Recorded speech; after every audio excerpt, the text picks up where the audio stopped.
1 Kings 1. When King David was very old, he could not keep warm, even when they put covers over him.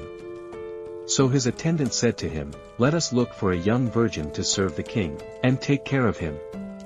She can lie beside him, so that our lord the king may keep warm." Then they searched throughout Israel for a beautiful young woman and found Abishag, a Manonite, and brought her to the king. The woman was very beautiful. She took care of the king and waited on him, but the king had no sexual relations with her. Now, Adonijah, whose mother was Haggith, put himself forward and said, "I will be king." So he got chariots and horses ready with 50 men to run ahead of him. His father had never rebuked him by asking, "Why do you behave as you do?" He was also very handsome and was born next after Absalom. Adonijah conferred with Joab son of Zeruiah and with Abiathar as the priest, and they gave him their support. But Zadok the priest, Benaiah son of Jehoiada, Nathan the prophet, Shimei and Rei and David's special God did not join Adonijah. Adonijah then sacrificed sheep, cattle and fattened calves at the stone of Zoheleth near in Rogel. He invited all his brothers, the king's sons and all the royal officials of Judah, but he did not invite Nathan the prophet or Benaiah or the special God or his brother, Solomon. Then Nathan asked Bathsheba Solomon's mother, "Have you not heard that Adonijah the son of Haggith has become king, and our Lord David knows nothing about it? Now then let me advise you how you can save your own life and the life of your son Solomon. Go into King David and say to him, 'My lord the king, did you not swear to me your servant, surely Solomon your son shall be king after me, and he will sit on my throne? Why then has Adonijah become king? While you're still there talking to the king, I will come in and add my word to what you have said.'" So Bathsheba went to see the aged king in his room, where Abishag the Shunammite was attending him. Bathsheba bowed down, prostrating herself before the king. "What is it you want?" the king asked. She said to him, "My lord, you yourself swore to me, your servant, by the Lord your God. Solomon your son shall become king after me, and he will sit on my throne. But now Adonijah has become king, and you, my lord the king, do not know about it. He has sacrificed great numbers of cattle, fattened calves, and sheep, and has invited all the king's sons, Abiathar the priest and Joab, the commander of the army, but he has not invited Solomon your servant. My lord the king, the eyes of all Israel are on you, to learn from you who will sit on the throne of my lord the king, after him. Otherwise, as soon as my lord the king is laid to rest with his ancestors, I and my son Solomon will be treated as criminals." While she was still speaking with the king, Nathan the prophet arrived, and the king was told, "Nathan the prophet is here," so he went before the king, and bowed with his face to the ground. Nathan said, "Have you, my lord the king, declare that Adonijah shall be king after you, and that he will sit on your throne? Today he has gone down and sacrificed great numbers of cattle, fattened calves, and sheep. He has invited all the king's sons, the commanders of the army, and Abiathar the priest. At this very moment they are eating and drinking with him and saying, 'Long live King Adonijah.' But me, your servant, and Zadok the priest, and Benaiah son of Jehoiada, and your servant, Solomon, he did not invite. Is this something my lord the king has done without letting his servants know who should sit on the throne of my lord the king after him?" Then King David said, "Call in Bathsheba." So she came into the king's presence and stood before him. The king then took an oath. "As surely as the Lord lives, who has delivered me out of every trouble, I will surely carry out this very day what I swore to you by the Lord the God of Israel. Solomon, your son, shall be king after me, and he will sit on my throne in my place." Then Bathsheba bowed down with her face to the ground, prostrating herself before the king, and said, "May my lord King David live forever." King David said, "Call in Zadok the priest, Nathan the prophet, and Benaiah son of Jehoiada." Then they came before the king. He said to them, "Take your lord's servants with you, and put Solomon my son on my mule, and take him down to Gihon. There shall Zadok the priest and Nathan the prophet anoint him king over Israel. Blow the trumpet and shout, 'Long live King Solomon!'" Then you are to go up with him, and he is to come and sit on my throne and reign in my place. I have appointed him ruler over Israel and Judah." Benaiah son of Jehoiada answered the king, "Amen. May the Lord the God of my lord the king, so declare it. As the Lord was with my lord the king, so may he be with Solomon to make his throne even greater than the throne of my lord King David." So Zadok the priest, Nathan the prophet, Benaiah son of Jehoiada, the Kerethites and the Pilathites went down and put Solomon on King David's mule, and they escorted him to Gihon. Zadok the priest took the horn of oil from the sacred tent and anointed Solomon. Then they sounded the trumpet and all the people shouted, "Long live King Solomon!" And all the people went up after him, playing pipes and rejoicing greatly, so that the ground shook with the sound. Adonijah and all the guests who were with him heard it as they were finishing their feast. On hearing the sound of the trumpet, Jehoiab asked, "What's the meaning of all the noise in the city?" Even as he was speaking, Jonathan son of Abiathar the priest arrived. Adonijah said, "Come in, a worthy man like you must be bringing good news." "Not at all," Jonathan answered. "Our lord King David has made Solomon king. The king has sent with him Zadok the priest, Nathan the prophet, Benaiah son of Jehoiada, the Kerethites and the Pilathites, and they have put him on the king's mule, and Zadok the priest and Nathan the prophet have anointed him king at Gihon." From there they have gone up cheering, and the city resounds with it. That's the noise you hear. Moreover, Solomon has taken his seat on the royal throne. Also, the royal officials have come to congratulate our Lord King David, saying, "May your God make Solomon's name more famous than yours, and his throne greater than yours." And the king bowed in worship on his bed and said, "Praise be to the Lord the God of Israel, who has allowed my eyes to see a successor on my throne today." At this, all Adonijah's guests rose in alarm and dispersed, but Adonijah, in fear of Solomon, went and took hold of the horns of the altar.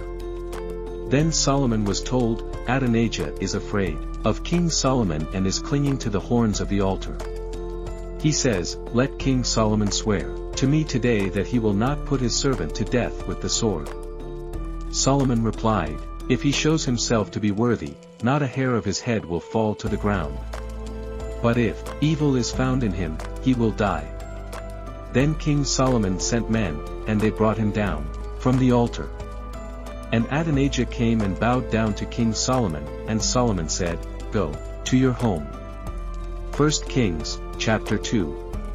When the time drew near for David to die, he gave a charge to Solomon his son. "I am about to go the way of all the earth," he said. "So be strong, act like a man, and observe what the Lord your God requires. Walk in obedience to him, and keep his decrees and commands, his laws and regulations, as written in the law of Moses.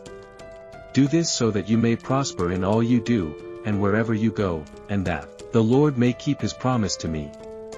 If your descendants watch how they live, and if they walk faithfully before me with all their heart and soul, you will never fail to have a successor on the throne of Israel.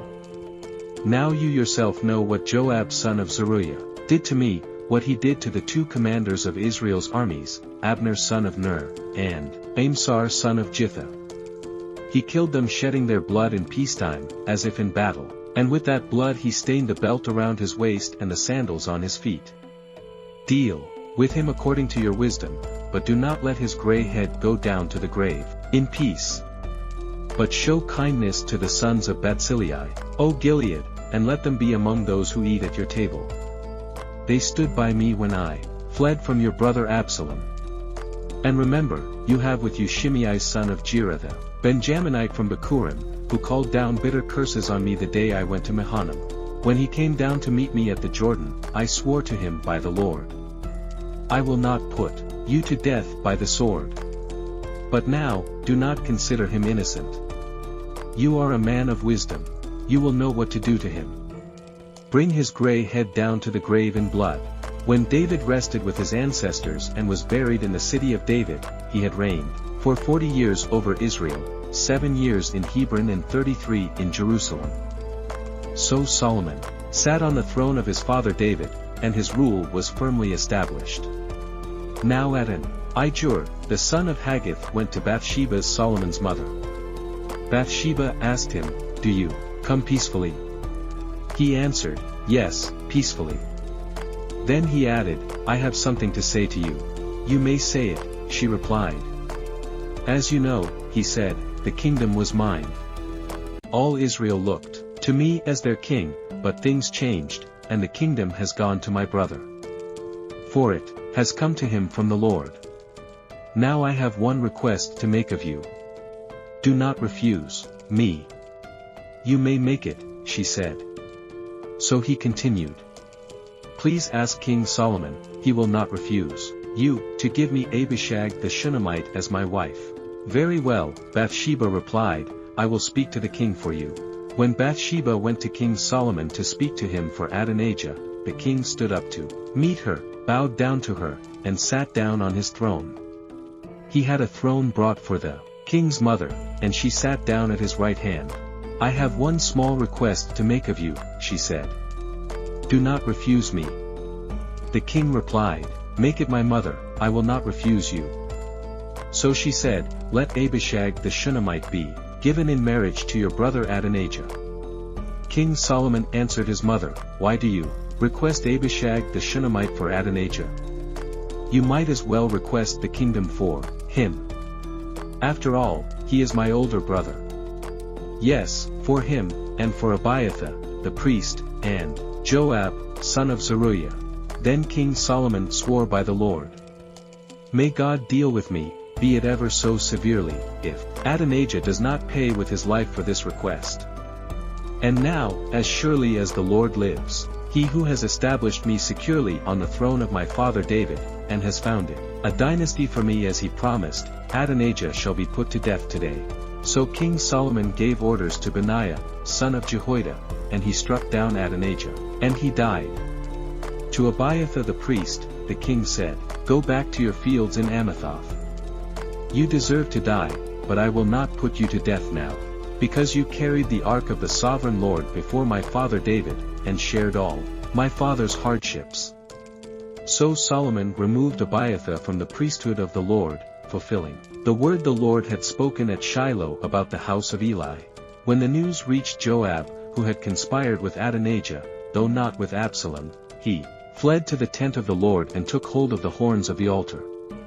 King Solomon was told that Joab had fled to the tent of the Lord and was beside the altar.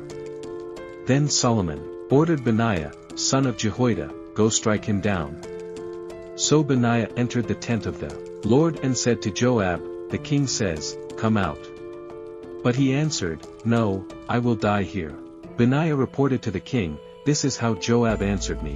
Then the king commanded Benaiah, "Do as he says, strike him down and bury him, and so clear me and my whole family of the guilt of the innocent blood that Joab shed. The Lord will repay him for the blood he shed, because without my father David knowing it, he attacked 2 men and killed them with the sword.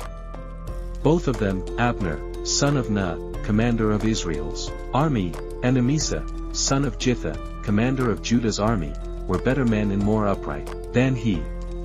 May the guilt of their blood rest on the head of Joab and his descendants forever. But on David and his descendants, his house and his throne, may there be the Lord's peace forever." So Benaiah, son of Jehoiada, went up and struck down Joab and killed him. And he was buried at his home out in the country. The king put Benaiah, son of Jehoiada, over the army in Joab's position, and replaced Abiathar with Zadok, the priest. Then the king sent for Shimei and said to him, "Build yourself a house in Jerusalem and live there, but do not go anywhere else. The day you leave and cross the Kidron Valley, you can be sure you will die. Your blood will be on your own head." Shimei answered the king, "What you say is good. Your servant will do as my lord the king has said." And Shimei stayed in Jerusalem for a long time. But 3 years later, 2 of Shimei's slaves ran off to Yachish, son of Maacah, king of Gath, and Shimei was told, "Your slaves are in Gath." At this he saddled his donkey and went to Yachish at Gath in search of his slaves. So Shimei went away and brought the slaves back from Gath. When Solomon was told that Shimei had gone from Jerusalem to Gath and had returned, the king summoned Shimei and said to him, "Did I not make you swear by the Lord, and warn you? On the day you leave to go anywhere else, you can be sure you will die. At that time you said to me, 'What you say is good, I will obey.' Why then did you not keep your oath to the Lord and obey the command I gave you?" The king also said to Shimei, "You know in your heart all the wrong you did to my father David. Now the Lord will repay you for your wrongdoing. For King Solomon will be blessed, and David's throne will remain secure before the Lord forever." Then the king gave the order to Benaiah, son of Jehoiada, and he went out and struck Shimei down, and he died. The kingdom was now established in Solomon's hands. 1 Kings, chapter 3. Solomon made an alliance with Pharaoh king of Egypt, and married his daughter. He brought her to the city of David until he finished building his palace and the temple of the Lord and the wall around Jerusalem. The people, however, were still sacrificing at the high places because a temple had not yet been built for the name of the Lord. Solomon showed his love for the Lord by walking according to the instructions given him by his father David, except that he offered sacrifices and burned incense on the high places. The king went to Gibeon to offer sacrifices, for that was the most important high place, and Solomon offered 1,000 burnt offerings on that altar. At Gibeon, the Lord appeared to Solomon during the night in a dream, and God said, "Ask for whatever you want me to give you." Solomon answered, "You have shown great kindness to your servant, my father David, because he was faithful to you and righteous and upright in heart. You have continued this great kindness to him and have given him a son to sit on his throne, this very day. Now, Lord my God, you have made your servant king in place of my father David, but I am only a little child and do not know how to carry out my duties. Your servant is here among the people you have chosen, a great people, too numerous to count or number. So give your servant a discerning heart, to govern your people, and to distinguish between right and wrong. For who is able to govern this great people of yours?" The Lord was pleased that Solomon had asked for this. So God said to him, "Since you have asked for this, and not for long life or wealth for yourself, nor have asked for the death of your enemies, but for discernment in administering justice, I will do what you have asked. I will give you a wise and discerning heart, whether there will never have been anyone like you, nor will there ever be. Moreover, I will give you what you have not asked for, both wealth and honor, so that in your lifetime, you will have no equal among kings, and if you walk in obedience to me and keep my decrees and commands as David your father did, I will give you a long life." Then Solomon awoke, and he realized it had been a dream. He returned to Jerusalem, stood before the ark of the Lord's covenant and sacrificed burnt offerings and fellowship offerings. Then he gave a feast for all his court. Now 2 prostitutes came to the king and stood before him. One of them said, "Pardon me, my lord, this woman and I live in the same house. I had a baby while she was there with me. The 3rd day after my child was born, this woman also had a baby. We were alone. There was no one in the house but the 2 of us. During the night, this woman's son died because she lay on him. So she got up in the middle of the night and took my son from my side while I, your servant, was asleep. She put him by her breast and put her dead son by my breast. The next morning I got up to nurse my son and he was dead. But, when I looked at him closely in the morning light, I saw that it wasn't the son I had born." The other woman said, "No, the living one is my son. The dead one is yours." But the first one insisted, "No, the dead one is yours. The living one is mine." And so they argued before the king. The king said, "This one says, 'My son is alive and your son is dead.' While that one says, 'No, your son is dead and mine is alive.'" Then the king said, "Bring me a sword." So they brought a sword for the king. He then gave an order, "Cut the living child in 2, and give half to one and half to the other. The woman, whose son was alive, was deeply moved out of love for her son and said to the king, "Please, my lord, give her the living baby.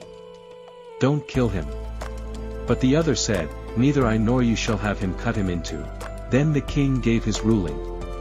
"Give the living baby to the first woman. Do not kill him. She is his mother." When all Israel heard the verdict the king had given, they held the king in awe because they saw that he had wisdom from God to administer justice. 1 Kings chapter 4. So King Solomon ruled over all Israel. And these were his chief officials: Azariah, son of Zadok, the priest; Eli-Horeth and Ahijah, sons of Shisha, secretaries; Jehoshaphat, son of Elahud, recorder; Benaiah, son of Jehoiada, commander-in-chief; Zadok and Abiathar, priests; Azariah, son of Nathan, in charge of the district governors; Zabud, son of Nathan, a priest and advisor to the king; Ahisha, palace administrator; Adon, Iram, son of Abda, in charge of forced labor. Solomon had 12 district governors over all Israel, who supplied provisions for the king and the royal household. Each one had to provide supplies for 1 month in the year. These are their names: Ben-Hur, in the hill country of Ephraim; Ben-Dikr, in Makaz, Shaalbin, Beth-Shemesh and Elon Beth-Hanan; Ben-Hesed, in Araboth; Soko, in all the land of Haifa, was his. Ben-Abinadab, in Naphoth-Do, he was married to Tepha, daughter of Solomon; Baana, son of Ahalud, in Teanak and Megiddo, and in all of Beth-Shun, next to Zerathun below Jezreel, from Beth-Shun to Abel-Maholah, across to Jokmeam; Ben-Jeba, in Ramoth-Gilead, the settlements of G, son of Manasseh-Gilead, were his, as well as the region of Argob in Bashan and its 60 large walled cities, with bronze gate bars; Ahinadab, son of Edo, in Mahanaim; Ahimaaz, in Naphtali, he had married Basemath daughter of Solomon; Baana, son of Hushai, in Asha and in Elath; Josaphat, son of Beruah, in Iseka; Shimi, son of Ilah, in Benjamin; Jeba, son of Uri, in Gilead, the country of Sihon, king of the Amorites, and the country of Og, king of Bashan. He was the only governor over the district. The people of Judah and Israel were as numerous as the sand on the seashore. They ate, they drank, and they were happy. And Solomon ruled over the kingdoms from the river Euphrates to the land of the Philistines as far as the border of Egypt. These countries brought tribute and were Solomon's subjects all his life. Solomon's daily provisions were 30 cors of the finest flour and 60 cors of meal, 1 head of stall-fed cattle, 20 of pasture-fed cattle, and 100 sheep and goats, as well as deer, gazelles, roebucks, and choice fowl. For he ruled over all the kingdoms west of the river Euphrates from Tifsha to Gaza, and had peace on all sides. During Solomon's lifetime, Judah and Israel, from Dan to Beersheba, lived in safety, everyone under their own vine and under their own fig tree. Solomon had 4,000 stalls for chariot, horses and 12,000 horses. The district governors, each in his month, supplied provisions for King Solomon and all who came to the king's table. They saw to it that nothing was lacking. They also brought to the proper place their quotas of barley and straw for the chariot, horses and the other horses. God gave Solomon wisdom and very great insight, and a breadth of understanding as measureless as the sand on the seashore. Solomon's wisdom was greater than the wisdom of all the people of the East, and greater than all the wisdom of Egypt. He was wiser than anyone else, including Ethan, the Ezrahite, wiser than Hyman, Calcol, and Dada, the sons of Mahol. And his fame spread to all the surrounding nations. He spoke 3,000 proverbs, and his songs numbered 1,005. He spoke about plant life, from the cedar of Lebanon to the hyssop that grows out of walls. He also spoke about animals and birds, reptiles and fish. From all nations, people came to listen to Solomon's wisdom, sent by all the kings of the world who had heard of his wisdom. 1 Kings 5. When Hiram, king of Tyre, heard that Solomon had been anointed king to succeed his father, David, he sent his envoys to Solomon, because he had always been on friendly terms with David. Solomon sent back this message to Hiram.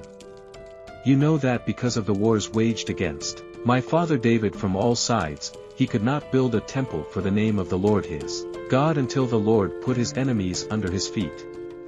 But now the Lord my God has given me rest on every side, and there is no adversary or disaster. I intend therefore to build a temple for the name of the Lord my God. As the Lord told my father David when he said, Your son whom I will put on the throne in your place will build the temple for my name. So give orders that cedars of Lebanon be cut for me. My men will work with yours, and I will pay you for your men whatever wages you set. You know that we have no one so skilled in felling timber as the Sidonians.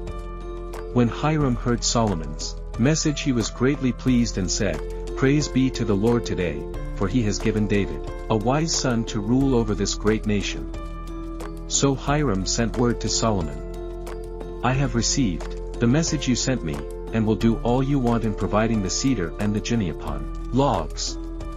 My men will haul them down from Lebanon to the Mediterranean Sea, and I will float them as rafts by sea, to the place you specify.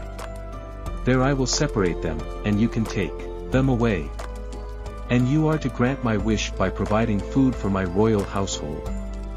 In this way Hiram kept Solomon supplied with all the cedar and juniper he wanted, and Solomon gave Hiram 20,000 cores of wheat as food for his household, in addition to 20,000 baths of pressed olive oil.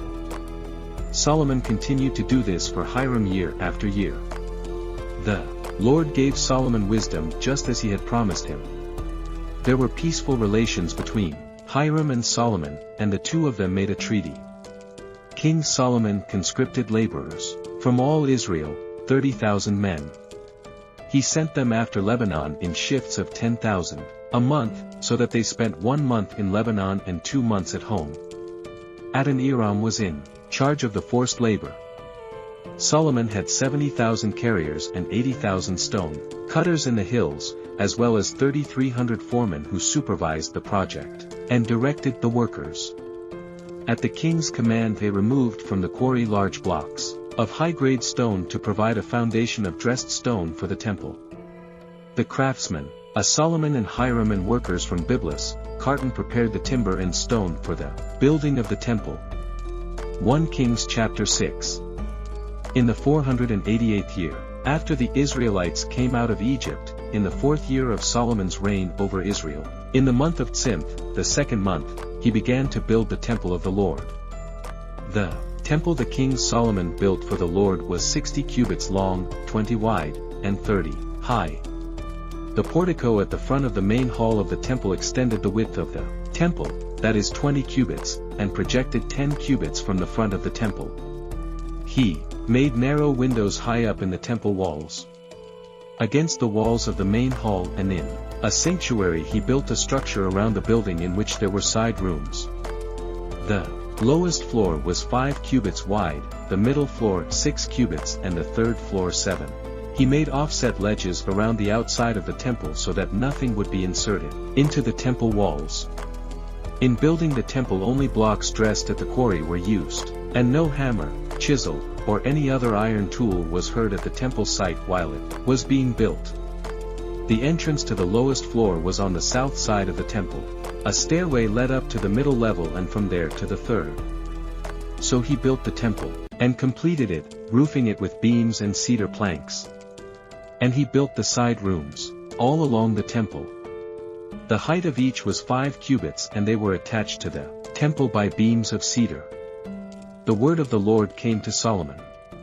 As for this temple you are building, if you follow my decrees, observe my laws and keep all my commands and obey them, I will fulfill through you the promise I gave to David your father.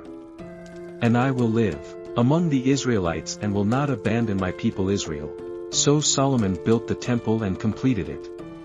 He lined its interior walls with cedar boards, paneling them from the floor of the temple to the ceiling, and covered the floor of the Temple with planks of juniper. He partitioned off 20 cubits at the rear of the temple, with cedar boards from floor to ceiling to form within the temple an inner sanctuary, the most holy place. The main hall in front of this room was 40 cubits long. The inside of the temple was cedar, carved with goods and open flowers. Everything was cedar. No stone was to be seen. He prepared the inner sanctuary within the temple to set the ark of the covenant of the Lord there. The inner sanctuary was 20 cubits long, 20 wide, and 20 high. He overlaid the inside with pure gold, and he also overlaid the altar of cedar. Solomon covered the inside of the temple with pure gold, and he extended gold chains across the front of the inner sanctuary, which was overlaid with gold. So he overlaid the whole interior with gold. He also overlaid with gold the altar that belonged to the inner sanctuary. For the inner sanctuary he made a pair of cherubim out of olive wood, each 10 cubits high. One wing of the first cherub was 5 cubits long, and the other wing 5 cubits, 10 cubits from wing tip to wing tip. The second cherub also measured 10 cubits. For the 2 cherubim were identical in size and shape. The height of each cherub was 10 cubits. He placed the cherubim inside the innermost room of the temple with their wings spread out. The wing of one cherub touched one wall, while the wing of the other touched the other wall, and their wings touched each other in the middle of the room. He overlaid the cherubim with gold. On the walls all round the temple, in both the inner and the altar rooms, he carved cherubim, palm trees and open flowers. He also covered the floors of both the inner and outer rooms of the temple with gold. For the entrance to the inner sanctuary, he made doors out of olive wood that were 1/5 of the width of the sanctuary. And on the 2 olive wood doors he carved cherubim palm trees and open flowers, and overlaid the cherubim palm trees with hammered gold. In the same way, for the entrance to the main hall, he made door frames out of olive wood that were 1/4 of the width of the hall. He also made 2 doors out of juniper wood, each having 2 leaves that turned in sockets. He carved cherubim, palm trees and open flowers on them, and overlaid them with gold hammered evenly over the carvings. And he built the inner courtyard of 3 courses of dressed stone and 1 course of trimmed cedar beams. The foundation of the temple of the Lord was laid in the 4th year in the month of Ziv. In the 11th year in the month of Buel, the 8th month, the temple was finished in all its details according to its specifications. He had spent 7 years building it. 1 Kings, chapter 7. It took Solomon 13 years, however, to complete the construction of his palace. He built the palace of the forest of Lebanon, 100 cubits long, 50 wide and 30 high, with 4 rows of cedar columns supporting trimmed cedar beams. It was roofed with cedar above the beams that rested on the columns, 45 beams, 15 to a row. Its windows were placed high in sets of 3, facing each other. All the doorways had rectangular frames. They were in the front part in sets of 3, facing each other. He made a colonnade, 50 cubits long and 30 wide. In front of it was a portico, and in front of that were pillars and an overhanging roof. He built the throne hall, the hall of justice, where he was to judge, and he covered it with cedar from floor to ceiling. And the palace in which he was to live, set farther back, was similar in design. Solomon also made a palace like this hall for Pharaoh's daughter, whom he had married. All these structures, from the outside to the great courtyard and from foundation to eaves, were made of blocks of high-grade stone cut to size and smoothed on their inner and outer faces. The foundations were laid with large stones of good quality, some measuring 10 cubits and some 8. Above were high-grade stones cut to size and cedar beams. The great courtyard was surrounded by a wall of 3 courses of dressed stone and 1 course of trimmed cedar beams, as was the inner courtyard of the temple of the Lord with its portico. King Solomon sent to Tyre and brought Huram, whose mother was a widow from the tribe of Naphtali, and whose father was from Tyre and a skilled craftsman in bronze.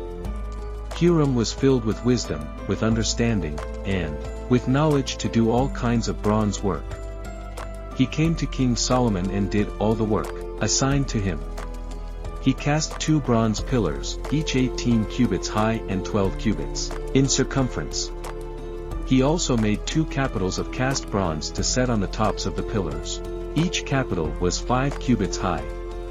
A network of interwoven chains adorned the capitals. On top of the pillars, 7 for each capital. He made pomegranates in 2 rows encircling each network to decorate the capitals on top of the pillars. He did the same for each capital. The capitals on top of the pillars in the portico were in the shape of lilies, 4 cubits high. On the capitals of both pillars above the bowl-shaped part next to the network were the 200 pomegranates in rows all round. He erected the pillars at the portico of the temple. The pillar to the south he named Jechin, and the one to the north Boaz. The capitals on top were in the shape of lilies, and so the work on the pillars was completed. He made the sea of cast metal circular in shape, measuring 10 cubits from rim to rim and 5 cubits high. It took a line of 30 cubits to measure round it. Below the rim, gourds encircled it, 10 to a cubit. The gourds were cast in 2 rows in one piece with the sea. The sea stood on 12 bowls, 3 facing north, 3 facing west, 3 facing south, and 3 facing east. The sea rested on top of them, and their hindquarters were towards the center. It was a handbreadth in thickness, and its rim was like the rim of a cup, like a lily blossom. It held 2,000 baths. He also made 10 movable stands of bronze. Each was 4 cubits long, 4 wide and 3 high. This is how the stands were made. They had side panels attached to uprights. On the panels between the uprights were lions, bulls, and cherubim, and on the uprights as well. Above and below the lions and bulls were wreaths of hammered work. Each stand had 4 bronze wheels with bronze axles, and each had a basin resting on 4 supports cast with wreaths on each side. On the inside of the stand there was an opening that had a circular frame, 1 cubit deep. This opening was round, and with its base work it measured a cubit and a half. Around its opening there was engraving. The panels of the stands were square, not round. The 4 wheels were under the panels, and the axles of the wheels were attached to the stand. The diameter of each wheel was a cubit and a half. The wheels were made like chariot wheels. The axles, rims, spokes, and hubs were all of cast metal. Each stand had 4 handles, 1 on each corner projecting from the stand. At the top of the stand there was a circular band, half a cubit deep. The supports and panels were attached to the top of the stand. He engraved cherubim, lions, and palm trees on the surfaces of the supports, and on the panels in every available space with wreaths all round. This is the way he made the 10 stands. They were all cast in the same molds and were identical in size and shape.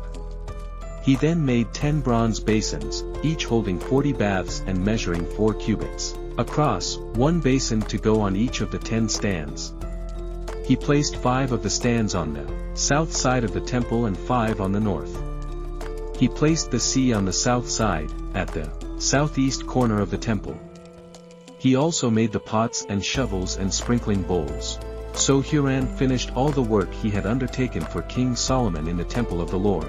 The 2 pillars, the 2 bowl-shaped capitals on top of the pillars, the 2 sets of network decorating the 2 bowl-shaped capitals on top of the pillars, the 400 pomegranates for the 2 sets of network, 2 rows of pomegranates for each network decorating the bowl-shaped capitals on top of the pillars, the 10 stands with their 10 basins, the tea, and the 12 bowls under it, the pots, shovels, and sprinkling bowls. All these objects that Hiram made for King Solomon for the temple of the Lord were of burnished bronze. The king had them cast in clay molds in the plain of the Jordan between Succoth and Zarethan. Solomon left all these things unweighted because there were so many. The weight of the bronze was not determined. Solomon also made all the furnishings that were in the Lord's temple. The golden altar. The golden table on which was the bread of the presence. The lampstands of pure gold, 5 on the right and 5 on the left in front of the inner sanctuary. The gold floral work and lamps and tongs. The pure gold dishes, weak tremors, sprinkling bowls, dishes, and censers. And the gold sockets for the doors of the innermost room, the most holy place, and also for the doors of the main hall of the temple. When all the work King Solomon had done for the temple of the Lord was finished, he brought in the things his father David had dedicated, the silver and gold and the furnishings, and he placed them in the treasuries of the Lord's temple. 1 Kings 8. Then King Solomon summoned into his presence at Jerusalem the elders of Israel, all the heads of the tribes and the chiefs of the Israelite families to bring up the ark of the Lord's covenant from Zion the city of David. All the Israelites came together to King Solomon at the time of the festival in the month of Ethanim the 7th month. When all the elders of Israel had arrived, the priests took up the ark, and they brought up the ark of the Lord and the tent of meeting and all the sacred furnishings in it. The priests and Levites carried them up, and King Solomon and the entire assembly of Israel that had gathered about him were before the ark, sacrificing so many sheep and cattle that they could not be recorded or counted. The priests then brought the ark of the Lord's covenant to its place in the inner sanctuary of the temple, the most holy place, and put it beneath the wings of the cherubim. The cherubim spread their wings over the place of the ark and overshadowed the ark and its carrying poles. These poles were so long that their ends could be seen from the holy place in front of the inner sanctuary, but not from outside the holy place, and they are still there today. There was nothing in the ark except the 2 stone tablets that Moses had placed in it at Horeb, where the Lord made a covenant with the Israelites after they came out of Egypt. When the priests withdrew from the holy place, the cloud filled the temple of the Lord, and the priests could not perform their service because of the cloud, for the glory of the Lord filled his temple. Then Solomon said, "The Lord has said that he would dwell in a dark cloud. I have indeed built a magnificent temple for you, a place for you to dwell forever." While the whole assembly of Israel was standing there, the king turned round and blessed them. Then he said, "Praise be to the Lord the God of Israel, who with his own hand has fulfilled what he promised with his own mouth to my father David.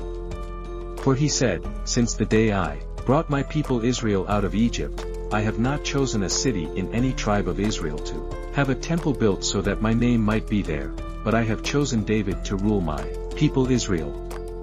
My father David had it in his heart to build a temple for the name of the Lord the God of Israel.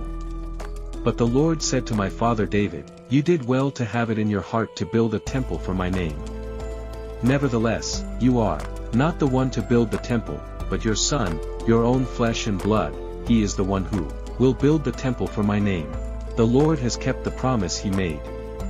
I have succeeded David my father, and now I sit on the throne of Israel just as the Lord promised, and I have built the temple for the name of the Lord the God of Israel. I have provided a place there for the ark, in which is the covenant of the Lord that he made with our ancestors when he brought them out of Egypt. Then Solomon stood before the altar of the Lord in front of the whole assembly of Israel, spread out his hands towards heaven and said, Lord, the God of Israel, there is no God like you in heaven above or on earth below. You who keep your covenant of love with your servants, who continue wholeheartedly in your way, you have kept your promise to your servant David my father. With your mouth, you have promised, and with your hand, you have fulfilled it as it is today. Now Lord, the God of Israel, keep for your servant David my father, the promises you made to him when you said, You shall never fail to have a successor to sit before me on the throne of Israel, if only your descendants are careful in all they do to walk before me faithfully as you have done. And now, God of Israel, let your word that you promised your servant David my father come true. But will God really dwell on earth? The heavens, even the highest heaven cannot contain you. How much less this temple I have built? Yet, give attention to your servant's prayer and his plea for mercy, Lord my God. Hear the cry and the prayer that your servant is praying in your presence this day. May your eyes be Open towards this temple night and day, this place of which you said, my name shall be there, so that you will hear the prayer your servant prays towards this place. Hear the supplication of your servant and of your people Israel when they pray towards this place. Hear from heaven your dwelling place, and when you hear, forgive. When anyone wrongs their neighbor and is required to take an oath and they come and swear the oath before your altar in this temple, then hear from heaven and act. Judge between your servants, condemning the guilty by bringing down on their heads what they have done and vindicating the innocent by treating them in accordance with their innocence.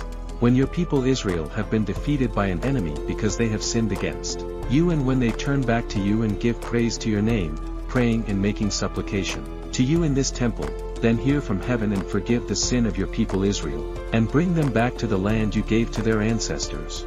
When the heavens are shut up and there is no rain because your people have sinned against you, and when they pray towards this place and give praise to your name and turn from their sin because you have afflicted them, then hear from heaven and forgive the sin of your servants, your people Israel. Teach them the right way to live and send rain on the land you gave your people for an inheritance. When famine or plague comes to the land, or blight or mildew, locusts or grasshoppers, or when an enemy besieges them in any of their cities, whatever disaster or disease may come, and when a prayer or plea is made by anyone among your people Israel, being aware of the afflictions of their own hearts and spreading out their hands towards this temple, then hear from heaven your dwelling place, forgive and act. Deal with everyone according to all they do, since you know their hearts, for you alone know every human heart, so that they will fear you all the time they live in the land you gave our ancestors. As for the foreigner, who does not belong to your people Israel, but has come from a distant land because of your name, for they will hear of your great name and your mighty hand and your outstretched arm. When they come and pray towards this temple, then hear from heaven your dwelling place. Do whatever the foreigner asks of you, so that all the peoples of the earth may know your name and fear you as do your own people Israel, and may know that this house I have built bears your name. When your people go to war against their enemies, wherever you send them, and when they pray to the Lord towards the city you have chosen, and the temple I have built for your name, then hear from heaven their prayer and their plea and uphold their cause. When they sin against you, for there is no one who does not sin, and you become angry with them and give them over to their enemies who take them captive, to their own lands far away or near. And if they have a change of heart in the land where they are held captive, and repent and plead with you in the land of their captors and say, we have sinned, we have done wrong, we have acted wickedly. And if they turn back to you with all their heart and soul in the land of their enemies who took them captive, and pray to you towards the land you gave their ancestors, towards the city you have chosen, and the temple I have built for your name, then from heaven your dwelling place, hear their prayer and their plea and uphold their cause.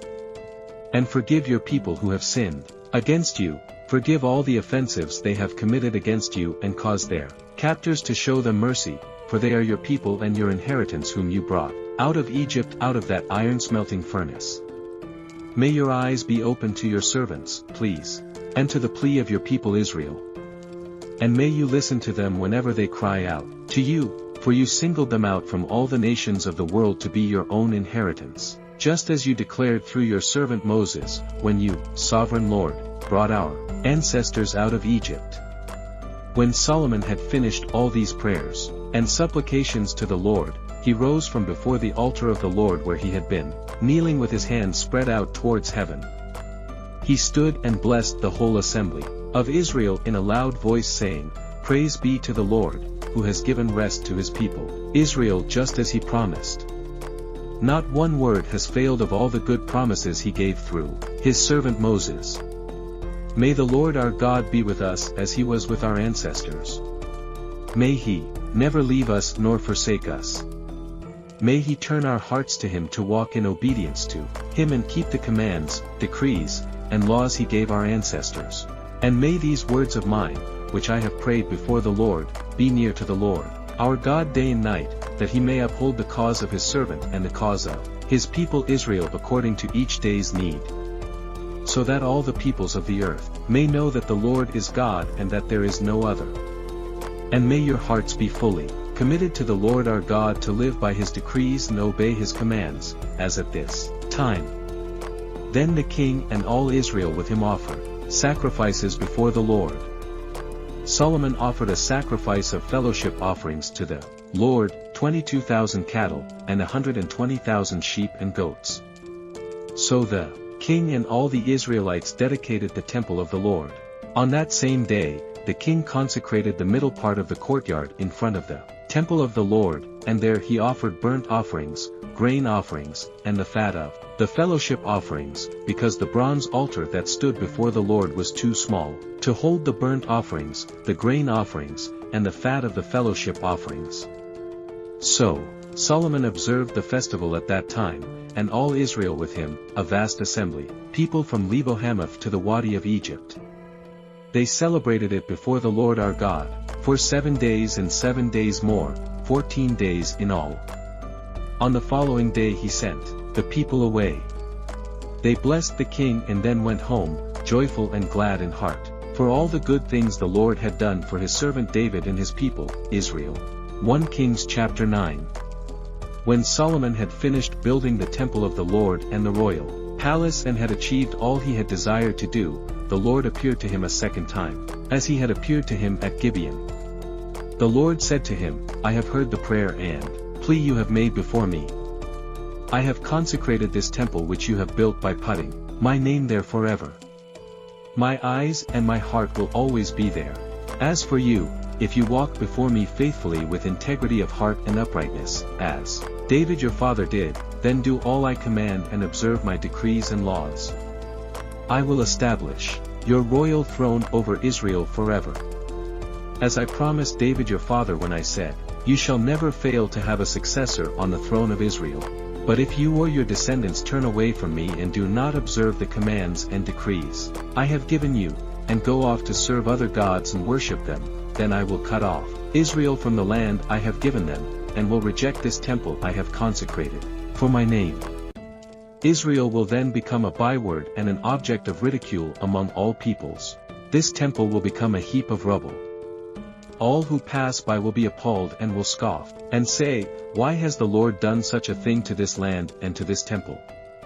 People will answer, because they have forsaken the Lord their God, who brought their ancestors out of Egypt, and have embraced other gods, worshipping and serving them. That is why the Lord brought all this disaster on them. At the end of 20 years, during which Solomon built these two buildings, the temple of the Lord and the royal palace, King Solomon gave 20 towns in Galilee to Hiram king of Tyre, because Hiram had supplied him with all the cedar and juniper and gold he wanted. But when Hiram went from Tyre to see the towns that Solomon had given him, he was not pleased with them. What kind of towns are these you have given me, my brother? He asked. And he called them the land of Cabul, a name they have to this day. Now Hiram had sent to the king 120 talents of gold. Here is the account of the forced labor King Solomon conscripted to build the Lord's temple, his own palace, the terraces, the wall of Jerusalem, and Hazel, Megiddo and Giza. Pharaoh, king of Egypt, had attacked and captured Giza. He had set it on fire. He killed its Canaanite inhabitants and then gave it as a wedding gift to his daughter Solomon's wife. And Solomon rebuilt Giza. He built up Lower Beth-horon, Baalath and Tadmor in the desert, within his land, as well as all his store cities and the towns, for his chariots and for his horses, whatever he desired to build in Jerusalem, in Lebanon, and throughout all the territory he ruled. There were still people left, from the Amorites, Hittites, Perizzites, Hivites and Jebusites. These people were not Israelites. Solomon conscripted the descendants of all these people remaining in the land, whom the Israelites could not exterminate, to serve as slave labor, as it is to this day. But Solomon did not make slaves of any of the Israelites. They were his fighting men, his government officials, his officers, his captains, and the commanders of his chariots and charioteers. They were also the chief officials in charge of Solomon's projects, 550 officials supervising those who did the work. After Pharaoh's daughter had come up from the city of David to the palace Solomon had built for her, he constructed the terraces. 3 times a year Solomon sacrificed burnt offerings and fellowship offerings on the altar he had built for the Lord, burning incense before the Lord, along with them, and so fulfilled the temple obligations. King Solomon also built ships at Ezion-Geber, which is near Elath in Edom, on the shore of the Red Sea. And Hiram sent his men, sailors who knew the sea, to serve in the fleet with Solomon's men. They sailed to Ophir and brought back 420 talents of gold, which they delivered to King Solomon. John Kings, chapter 10. When the Queen of Sheba heard about the fame of Solomon and his relationship to the Lord, she came to test Solomon with hard questions. Arriving at Jerusalem with a very great caravan, with camels carrying spices, large quantities of gold and precious stones, she came to Solomon and talked with him about all that she had on her mind. Solomon answered all her questions.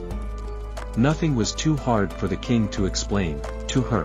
When the Queen of Sheba saw all the wisdom of Solomon and the palace he had built, the food on his table, the seating of his officials, the attending servants in their robes, his cupbearers, and the burnt offerings he made at the temple of the Lord, she was overwhelmed. She said to the king, "The report I heard in my own country about your achievements and your wisdom is true. But I did not believe these things until I came and saw with my own eyes. Indeed, not even half was told me. In wisdom and wealth, you have far exceeded the report I heard. How happy your people must be, how happy your officials, who continually stand before you and hear your wisdom. Praise be to the Lord your God, who has delighted in you and placed you on the throne of Israel. Because of the Lord's eternal love for Israel, he has made you king to maintain justice and righteousness." And she gave the king 120 talents of gold, large quantities of spices and precious stones. Never again was so many spices brought in as those the Queen of Sheba gave to King Solomon. Hiram's ships brought gold from Ophir, and from there they brought great cargoes of almugwood and precious stones. The king used the almugwood to make supports for the temple of the Lord, and for the royal palace, and to make harps and lyres for the musicians. So much almugwood has never been imported or seen since that day. King Solomon gave the Queen of Sheba all she desired and asked for, besides what he had given her out of his royal bounty. Then she left and returned with her retinue to her own country. The weight of the gold that Solomon received yearly was 666 talents, not including the revenues from merchants and traders and from all the Arabian kings and the governors of the territories. King Solomon made 200 large shields of hammered gold. 600 shekels of gold went into each shield. He also made 300 small shields of hammered gold with 3 minas of gold in each shield. The king put them in the palace of the forest of Lebanon. Then the king made a great throne covered with ivory and overlaid with fine gold. The throne had 6 steps and its back had a rounded top. On both sides of the seat were armrests, with a lion standing beside each of them. 12 lions stood on the 6 steps, one at either end of each step. Nothing like it had ever been made for any other kingdom. All King Solomon's goblets were gold, and all the household articles in the palace of the forest of Lebanon were pure gold. Nothing was made of silver, because silver was considered of little value in Solomon's days. The king had a fleet of trading ships at sea, along with the ships of Hiram. Once every 3 years it returned carrying gold, silver and ivory and apes and baboons. King Solomon was greater in riches and wisdom than all the other kings of the earth. The whole world sought audience with Solomon to hear the wisdom God had put in his heart. Year after year everyone who came brought a gift, articles of silver and gold, robes, weapons and spices and horses and mules. Solomon accumulated chariots and horses. He had 1,400 chariots and 12,000 horses, which he kept in the chariot cities and also with him in Jerusalem. The king made silver as common in Jerusalem as stones, and cedar as plentiful as sycamore, fig trees in the foothills. Solomon's horses were imported from Egypt, and from Qa. Royal merchants purchased them from Qa at the current price. They imported a chariot from Egypt for 600 shekels of silver and a horse for 150.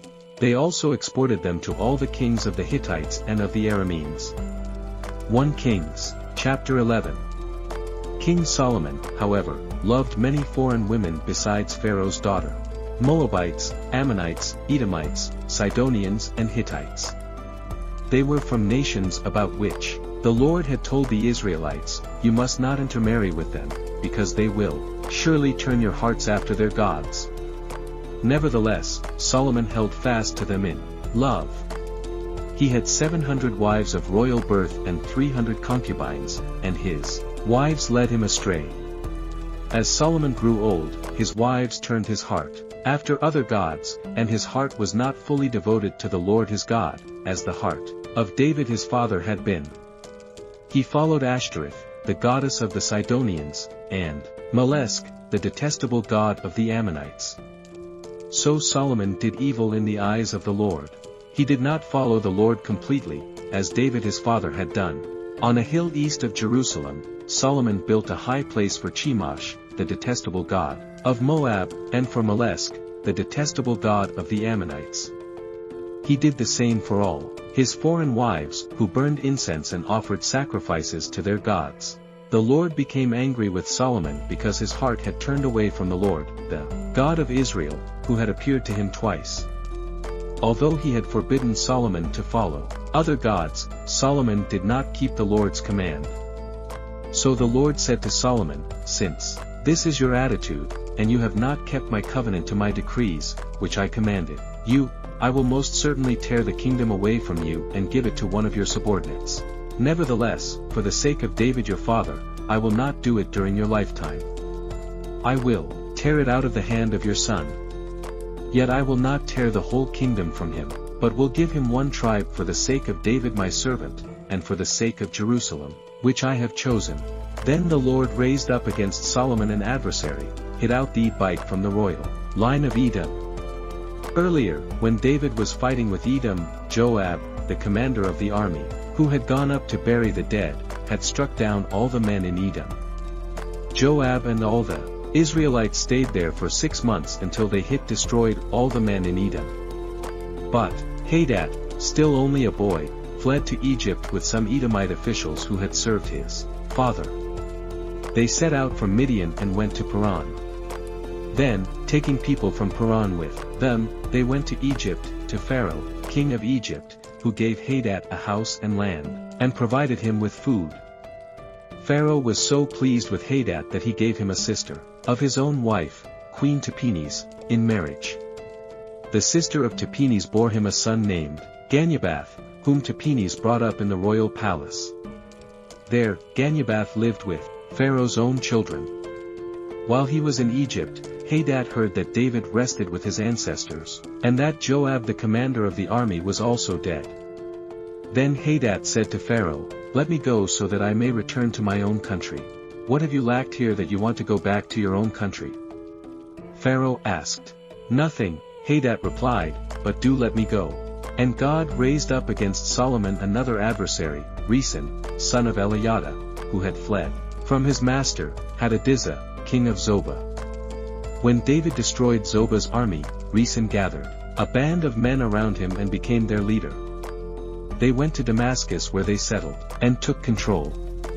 Rezin was Israel's adversary as long as Solomon lived, adding to the trouble caused by Hadad. So Rezin ruled in Aram and was hostile towards Israel.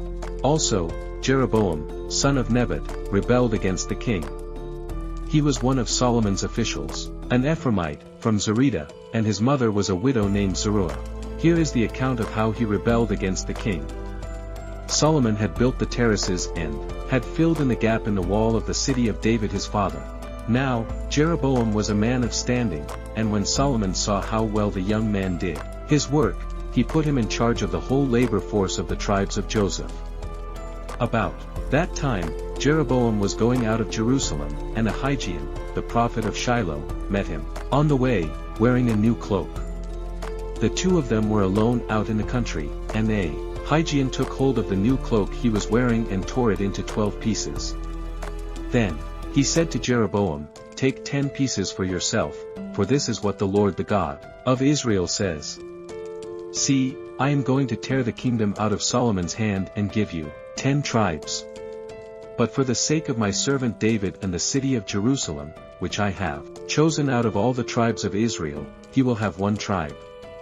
I will do this because they have forsaken me and worshipped Ashtaroth, the goddess of the Sidonians, Chemosh, the god of the Moabites, and Molech, the god of the Ammonites, and have not walked in obedience to me, nor done what is right in my eyes, nor kept my decrees and laws as David Solomon's father did.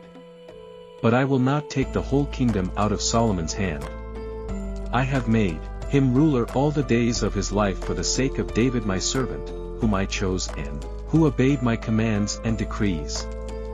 I will take the kingdom from his son's hands and give you 10 tribes. I will give 1 tribe to his son, so that David my servant may always have a lamp before me in Jerusalem, the city where I chose to put my name. However, as for you, I will take you and you will rule over all that your heart desires. You will be king over Israel. If you do whatever I command you and walk in obedience to me, and do what is right in my eyes by obeying my decrees and commands as David my servant did, I will be with you. I will build you a dynasty as enduring as the one I built for David and will give Israel to you. I will humble David's descendants because of this, but not forever. Solomon tried to kill Jeroboam, but Jeroboam fled to Egypt to Shishak the king and stayed there until Solomon's death. As for the other events of Solomon's reign, all he did in the wisdom he displayed, are they not written in the book of the annals of Solomon? Solomon reigned in Jerusalem over all Israel for 40 years. Then he rested with his ancestors, and was buried in the city of David his father. And Rehoboam, his son, succeeded him as king. 1 Kings, chapter 12. Rehoboam went to Shechem, for all Israel had gone there to make him king. When Jeroboam son of Nebat heard this, he was still in Egypt where he had fled from King Solomon. He returned from Egypt. So they sent for Jeroboam, and he and the whole assembly of Israel went to Rehoboam and said to him, Your father put a heavy yoke on us, but now lighten the harsh labor and the heavy yoke he put on us, and we will serve you. Rehoboam answered, Go away for 3 days and then come back to me. So the people went away. Then King Rehoboam consulted the elders who had served his father Solomon during his lifetime. How would you advise me to answer these people? He asked. They replied, If today you will be a servant to these people and serve them and give them a favorable answer, they will always be your servants. But Rehoboam rejected the advice the elders gave him and consulted the young men who had grown up with him and who were serving him. He asked them, What is your advice? How should we answer these people who say to me, Lighten the yoke your father put on us? The young men who had grown up with him replied, These people have said to you, Your father put a heavy yoke on us, but make our yoke lighter. Now tell them, My little finger is thicker than my father's waist. My father laid on you a heavy yoke. I will make it even heavier. My father scourged you with whips. I will scourge you with scorpions. 3 days later, Jeroboam and all the people returned to Rehoboam. As the king had said, Come back to me in 3 days. The king answered the people harshly, rejecting the advice given him by the elders. He followed the advice of the young men and said, My father made your yoke heavy. I will make it even heavier. My father scourged you with whips. I will scourge you with scorpions. So the king did not listen to the people. For this turn of events was from the Lord. To fulfill the word, the Lord had spoken to Jeroboam son of Nebat, through Ahijah, the Shilonite. When all Israel saw that the king refused to listen to them, they answered the king, What share do we have in David? What part in Jesse's son? To your tents Israel, look after your own house, David. So the Israelites went home. But as for the Israelites who were living in the towns of Judah, Rehoboam still ruled over them. King Rehoboam sent out Adoniram, who was in charge of forced labor, but all Israel stoned him to death. King Rehoboam, however, managed to get into his chariot and escape to Jerusalem. So Israel has been in rebellion against the house of David to this day. When all the Israelites heard that Jeroboam had returned, they sent and called him to the assembly and made him king over all Israel. Only the tribe of Judah remained loyal to the house of David. When Rehoboam arrived in Jerusalem, he must have all Judah and the tribe of Benjamin, 180,000 able young men, to go to war against Israel and to regain the kingdom for Rehoboam son of Solomon. But this word of God came to Shemaiah the man of God. Say to Rehoboam son of Solomon, king of Judah, to all Judah and Benjamin and to the rest of the people. This is what the Lord says, do not go up to fight against your brothers, the Israelites. Go home, every one of you, for this is my doing. So they obeyed the word of the Lord and went home again, as the Lord had ordered. Then Jeroboam fortified Shechem in the hill country of Ephraim and lived there. From there, he went out and built up Peniel. Jeroboam thought to himself, the kingdom is now likely to revert to the house of David. If these people go up to offer sacrifices at the temple of the Lord in Jerusalem, they will again give their allegiance to their lord, Rehoboam, king of Judah. They will kill me, and return to King Rehoboam. After seeking advice, the king made 2 golden calves. He said to the people, it is too much for you to go up to Jerusalem. Here are your gods Israel, who brought you up out of Egypt. One he set up in Bethel and the other in Dan. And this thing became a sin. The people came to worship the one of Bethel and went as far as Dan to worship the other. Jeroboam built shrines on high places and appointed priests from all sorts of people, even though they were not Levites. He instituted a festival on the 15th day of the 8th month, like the festival held in Judah, and offered sacrifices on the altar. This he did in Bethel, sacrificing to the calves he had made. And at Bethel, he also installed priests at the high places he had made. On the 15th day of the 8th month, a month of his own choosing, he offered sacrifices on the altar he had built at Bethel. So he instituted the festival for the Israelites and went up to the altar to make offerings.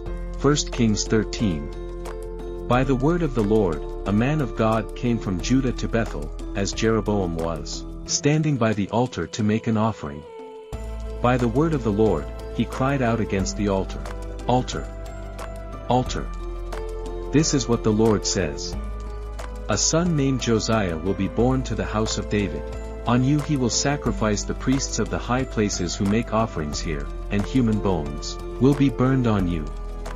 That same day, the man of God gave a sign. This is the sign the Lord has declared. The altar will be split apart, and the ashes on it will be poured out. When King Jeroboam heard what the man of God cried out against the altar of Bethel, he stretched out his hand from the altar and said, Seize him. But the hand he stretched out towards the man shriveled up so that he could not pull it back. Also, the altar was split apart, and its ashes poured out according to the sign given by the man of God by the word of the Lord. Then the king said to the man of God, Intercede with the Lord your God, and pray for me that my hand may be restored. So the man of God interceded with the Lord, and the king's hand was restored, and became as it was before. The king said to the man of God, Come home with me for a meal, and I will give you a gift. But the man of God answered the king, Even if you were to give me half your possessions, I would not go with you, nor would I eat bread or drink water here. For I was commanded by the word of the Lord, You must not eat bread or drink water or return by the way you came. So he took another road and did not return by the way he had come to Bethel.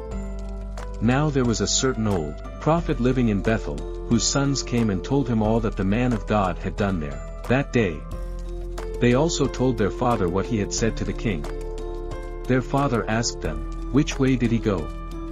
And his sons showed him which road the man of God from Judah had taken. So he said to his sons, Saddle the donkey for me. And when they had saddled the donkey for him, he mounted it and rode after the man of God.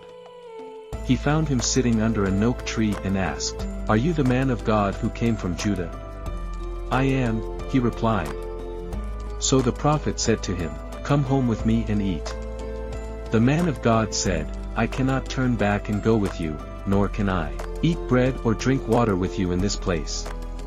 I have been told by the word of the Lord, you must not eat bread or drink water there or return by the way you came. The old prophet answered, I too am a prophet as you are, and an angel said to me by the word of the Lord, bring him back with you to your house so that he may eat bread and drink water. But he was lying to him. So the man of God returned with him and ate and drank in his house.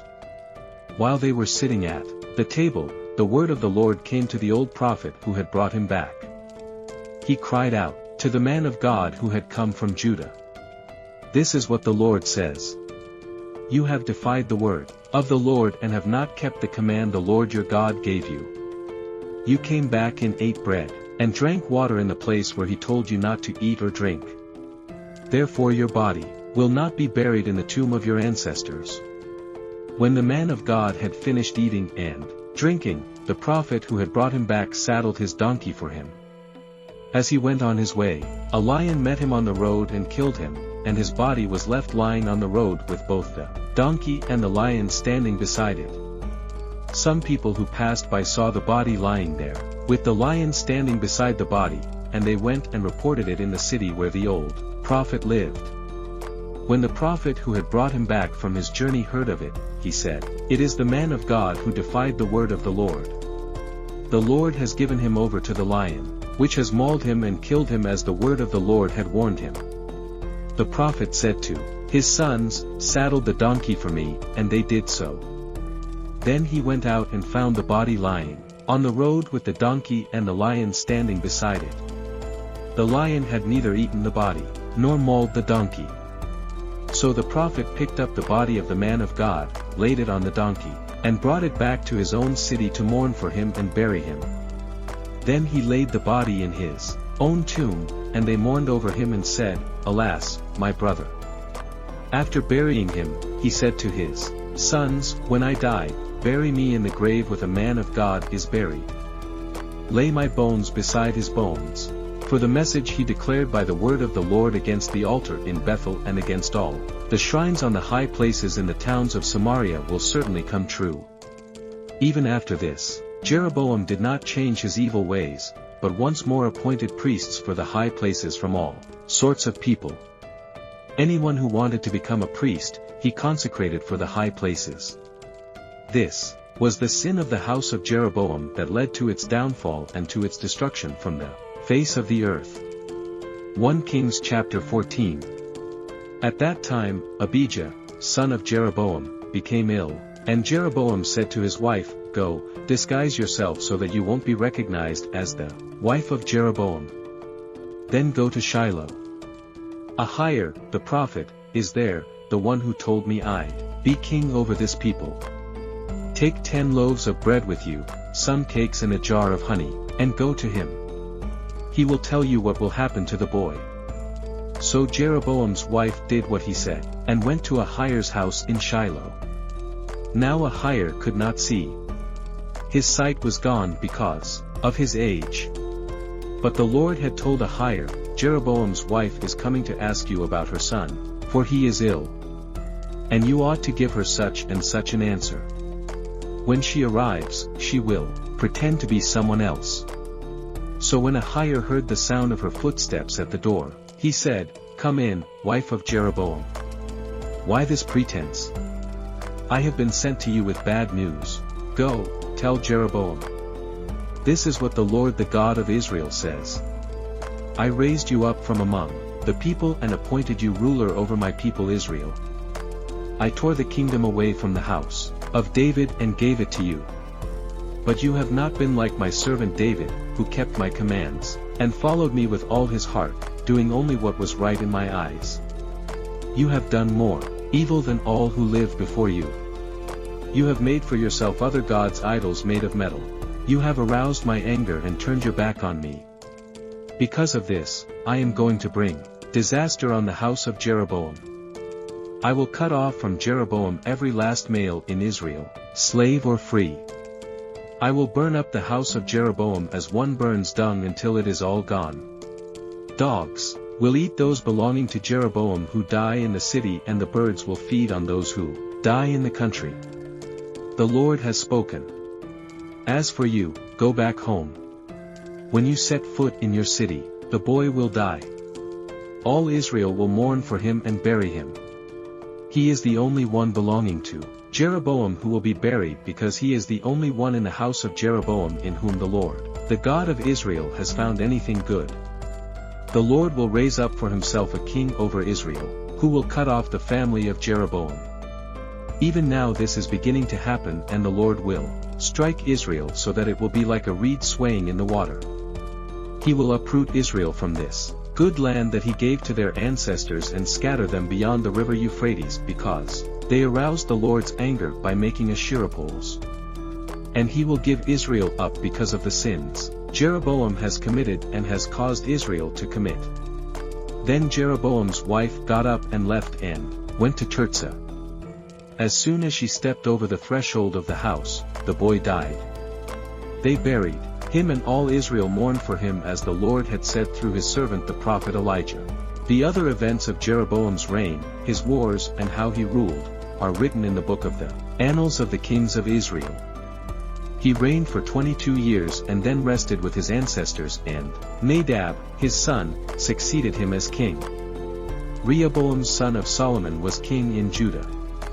He was 41 years old when he became king, and he reigned for 17 years in Jerusalem, the city the Lord had chosen, out of all the tribes of Israel in which to put his name. His mother's name was Naamah. She was an Ammonite. Judah did evil in the eyes of the Lord. By the sins they committed, they stirred up his jealous anger more than those who were before them had done. They also set up for themselves high places, sacred stones, and Asherah poles on every high hill and under every spreading tree. There were even male shrine prostitutes in the land. The people engaged in all the detestable practices of the nations the Lord had driven out before the Israelites. In the 5th year of King Rehoboam, Shishak, king of Egypt, attacked Jerusalem. He carried off the treasures of the temple of the Lord and the treasures of the royal palace. He took everything, including all the gold shields Solomon had made. So King Rehoboam made bronze shields to replace them and assigned these to the commanders of the guard on duty of the entrance to the royal palace. Whenever the king went to the Lord's temple, the guards bore the shields, and afterwards they returned them to the guard room. As for the other events of Rehoboam's reign and all he did, are they not written in the book of the Annals of the Kings of Judah? There was continual warfare between Rehoboam and Jeroboam, and Rehoboam rested with his ancestors and was buried with them in the city of David. His mother's name was Naamah. She was an Ammonite, and Abijah his son succeeded him as king. 1 Kings, chapter 15. In the 18th reign of the year of Jeroboam son of Nebat, Abijah became king of Judah, and he reigned in Jerusalem for 3 years. His mother's name was Maacah, daughter of Abishalom. He committed all the sins his father had done before him. His heart was not fully devoted to the Lord his God as the heart of David, his forefather, had been. Nevertheless, for David's sake, the Lord his God gave him a lamp in Jerusalem, by raising up a son to succeed him and by making Jerusalem strong.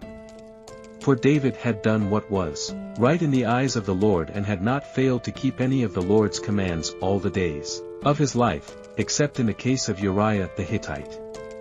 There was war between Abijah and Jeroboam throughout Abijah's lifetime. As for the other events of Abijah's reign and all he did, are they not written in the book of the Annals of the Kings of Judah? There was war between Abijah and Jeroboam, and Abijah rested with his ancestors and was buried in the city of David, and Asa his son succeeded him as king. In the 20th year of Jeroboam king of Israel, Asa became king of Judah, and he reigned in Jerusalem for 41 years. His grandmother's name was Maacah, daughter of Abishalom. Asa did what was right in the eyes of the Lord as his father David had done. He expelled the male shrine prostitutes from the land and got rid of all the idols his ancestors had made. He even deposed his grandmother Maacah from her position as queen mother because he had made a repulsive image for the worship of Asa. Asa cut it down and burned it in the Kidron Valley. Although he did not remove the high places, Asa's heart was fully committed to the Lord all his life. He brought into the temple of the Lord the silver and gold and the articles that he and his father had dedicated. There was war between Asa and Baasha, king of Israel, throughout their reigns. Baasha, king of Israel, went up against Judah and fortified Ramah to prevent anyone from leaving or entering the territory of Asa, king of Judah. Asa then took all the silver and gold that was left in the treasuries of the Lord's temple and of his own palace. He entrusted it to his officials and sent them to Ben-Hadad, son of Tabrimon, the son of Hezion, the king of Aram, who was ruling in Damascus. "Let there be a treaty between me and you," he said, "as there was between my father and your father. See, I am sending you a gift of silver and gold. Now break your treaty with Baasha, king of Israel, so that he will withdraw from me." Ben-Hadad agreed with King Asa and sent the commander of his forces against the towns of Israel. He conquered Ajon, Dan, Abel, Beth-Mekah and all Kinnereth in addition to Naphtali. When Baasha heard this, he stopped building Ramah and withdrew to Tirzah. Then King Asa issued an order to all Judah, no one was exempt, and they carried away from Ramah the stones and timber Baasha had been using there. With them, King Asa built Abjeba in Benjamin and also Mizpah. As for all the other events of Asa's reign, all his achievements, all he did and the cities he built, are they not written in the book of the annals of the kings of Judah? In his old age, however, his feet became diseased. Then Asa rested with his ancestors and was buried with them in the city of his father David, and Jehoshaphat, his son, succeeded him as king. Nadab, son of Jeroboam, became king of Israel in the 2nd year of Asa, king of Judah, and he reigned over Israel for 2 years. He did evil in the eyes of the Lord, following the ways of his father and committing the same sin his father had caused Israel to commit. Baasha, son of Ahijah, from the tribe of Issachar, plotted against him, and he struck him down at Gibbethon, a Philistine town, while Nadab and all Israel were besieging it. Baasha killed Nadab in the 3rd year of Asa king of Judah, and succeeded him as king. As soon as he began to reign, he killed Jeroboam's whole family. He did not leave Jeroboam anyone that breathed, but destroyed them all according to the word of the Lord, given through his servant to Ahijah the Shilonite. This happened because of the sins Jeroboam had committed, and it caused Israel to commit, and because he aroused the anger of the Lord, the God of Israel. As for the other events of Nadab's reign and all he did, are they not written in the book of the annals of the kings of Israel? There was war between Asa and Baasha, king of Israel, throughout their reigns. In the 3rd year of Asa king of Judah, Baasha, son of Ahijah, became king of all Israel in Tirzah, and he reigned for 24 years. He did evil in the eyes of the Lord, following the ways of Jeroboam and committing the same sin Jeroboam had caused Israel to commit. 1 Kings, chapter 16. Then the word of the Lord came to Jehu, son of Hanani, concerning Baasha. I lifted you up from the dust and appointed you ruler over my people Israel, but you followed the ways of Jeroboam and caused my people Israel to sin and to arouse my anger by their sins. So I am about to wipe out Baasha and his house, and I will make your house like that of Jeroboam, son of Nebat. Dogs will eat those belonging to Baasha who die in the city, and birds will feed on those who die in the country. As for the other events of Baasha's reign, what he did and his achievements, are they not written in the book of the annals of the kings of Israel? Baasha rested with his ancestors and was buried in Tirzah, and Elah, his son, succeeded him as king. Moreover, the word of the Lord came through the prophet Jehu, son of Hanani, to Baasha and his house, because of all the evil he had done and the eyes of the Lord, arousing his anger by the things he did, becoming like the house of Jeroboam, and also because he destroyed it.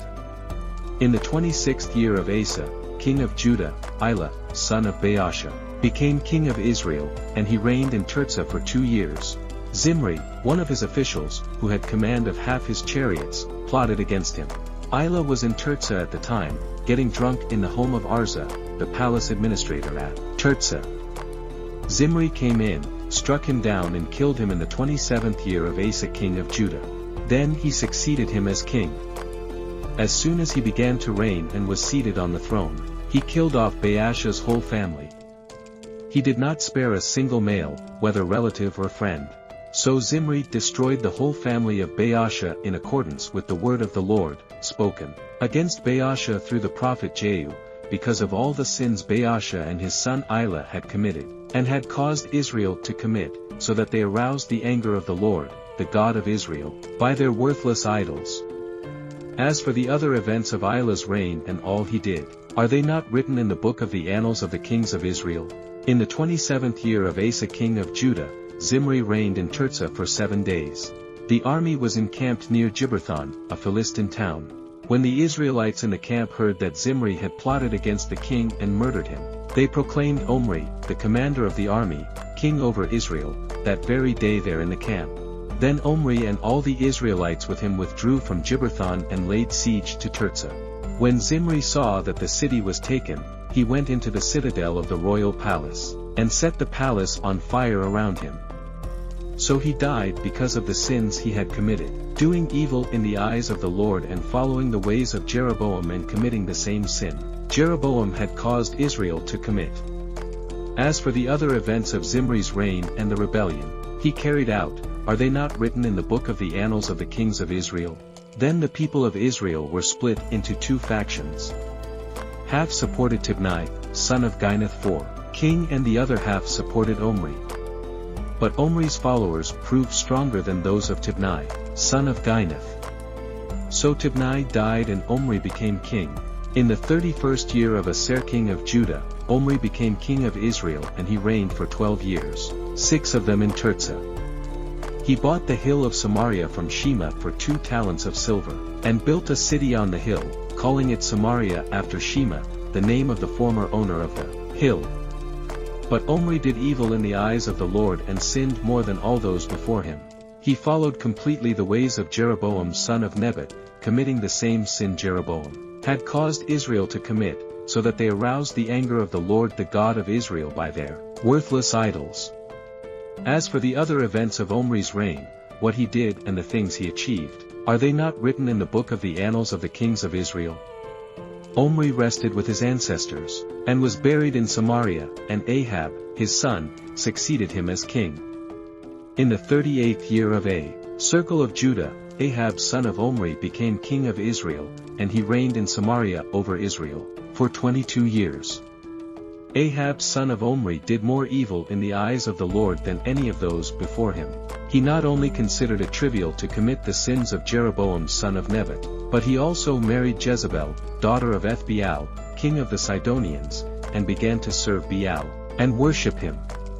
He set up an altar for Baal in the temple of Baal that he built in Samaria. Ahab also made an Asherah pole, and did more to arouse the anger of the Lord the God of Israel. Then did all the kings of Israel before him. In Ahab's time, Hiel of Baal rebuilt Jericho. He laid its foundation at the cost of his firstborn son, Abram, and he set up its gates at the cost of his youngest son, Segub, in accordance with the word of the Lord spoken by Joshua, son of Nun. 1 Kings, chapter 17. Now Elijah, the Tishbite from Tishbe in Gilead, said to Ahab, "As the Lord, the God of Israel, lives whom I serve, there will be neither dew nor rain in the next few years except at my word." Then the word of the Lord came to Elijah. "Leave here, turn eastward and hide in the Kereth ravine, east of the Jordan. You will drink from the brook, and I have instructed the ravens to supply you with food there." So he did what the Lord had told him. He went to the Kereth ravine, east of the Jordan, and stayed there. The ravens brought him bread and meat in the morning, and bread and meat in the evening, and he drank from the brook. Sometime later, the brook dried up because there had been no rain in the land. Then the word of the Lord came to him. "Go at once to Zarephath in the region of Sidon and stay there. I have instructed a widow there to supply you with food." So he went to Zarephath. When he came to the town gate, a widow was there gathering sticks. He called to her and asked, "Would you bring me a little water in a jar so I may have a drink?" As she was going to get it, he called, "And bring me please a piece of bread." "As surely as the Lord your God lives," she replied, "I don't have any bread, only a handful of flour in a jar and a little olive oil in a jug. I'm gathering a few sticks to Take home and make a meal for myself and my son that we may eat it and die." Elijah said to her, "Don't be afraid. Go home and do as you have said. But first make a small loaf of bread for me from what you have and bring it to me, and then make something for yourself and your son. For this is what the Lord the God of Israel says. The jar of flour will not be used up and the jug of oil will not run dry until the day the Lord sends rain on the land." She went away and did as Elijah had told her, so there was food every day for Elijah and for the woman and her family. For the jar of flour was not used up and the jug of oil did not run dry, in keeping with the word of the Lord spoken by Elijah. Some time later, the son of the woman who owned the house became ill. He grew worse and finally stopped breathing. She said to Elijah, "What do you have against me, man of God? Did you come to remind me of my sin and kill my son?" "Give me your son," Elijah replied. He took him from her arms, carried him to the upper room where he was staying and laid him on his bed. Then he cried out to the Lord, "Lord my God, have you brought tragedy even on this widow I am staying with by causing her son to die?" Then he stretched himself out on the boy 3 times and cried out to the Lord, "Lord my God, let this boy's life return to him." The Lord heard Elijah's cry and the boy's life returned to him and he lived. Elijah picked up the child and carried him down from the room into the house. He gave him to his mother and said, "Look, your son is alive." Then the woman said to Elijah, "Now I know that you are a man of God and that the word of the Lord from your mouth is the truth." 1 Kings 18. After a long time, in the 3rd year, the word of the Lord came to Elijah. "Go and present yourself to Ahab and I will send rain on the land." So Elijah went to present himself to Ahab. Now the famine was severe in Samaria and Ahab had summoned Obadiah, his palace administrator. Obadiah was a devout believer in the Lord. While Jezebel was killing off the Lord's prophets, Obadiah had taken 100 prophets and hidden them in 2 caves, 50 in each, and had supplied them with food and water. Ahab said to Obadiah, "Go through the land to all the springs and valleys. Maybe we can find some grass to keep the horses and mules alive so we will not have to kill any of our animals." So they divided the land they were to cover, Ahab going in one direction and Obadiah in another. As Obadiah was walking along, Elijah met him. Obadiah recognized him, bowed to the ground and said, "Is it really you, my lord Elijah?" "Yes," he replied. "Go tell your master, Elijah is here." "What have I done wrong?" asked Obadiah, "that you are handing your servant over to Ahab to be put to death? As surely as the Lord your God lives, there's not a nation or kingdom where my master has not sent someone to look for you. And whenever a nation or kingdom claimed you were not there, he made them swear they could not find you. But now you tell me to go to my master and say, 'Elijah is here.' I don't know where the Spirit of the Lord may carry you when I leave you. If I go and tell Ahab and he doesn't find you, he'll kill me. Yet I, your servant, have worshipped the Lord since my youth. Haven't you heard my Lord? What I did while Jezebel was killing the prophets of the Lord? I hid 100 of the Lord's prophets in 2 caves, 50 in each, and supplied them with food and water, and now you tell me to go to my master and say, 'Elijah is here.' He will kill me." Elijah said, "As the Lord Almighty lives, whom I serve, I will surely present myself to Ahab today." So Obadiah went to meet Ahab and told him, and Ahab went to meet Elijah. When he saw Elijah, he said to him, "Is that you, you troubler of Israel?" "I've now made trouble for Israel," Elijah replied. "But you and your father's family have. You have abandoned the Lord's commands and have followed the Baals. Now summon the people from all over Israel to meet me on Mount Carmel and bring the 450 prophets of Baal and the 400 prophets of Asherah who eat at Jezebel's table." So Ahab sent word throughout all Israel and assembled the prophets on Mount Carmel. Elijah went before the people and said, "How long will you waver between 2 opinions? If the Lord is God, follow him. But if Baal is God, follow him." But the people said nothing.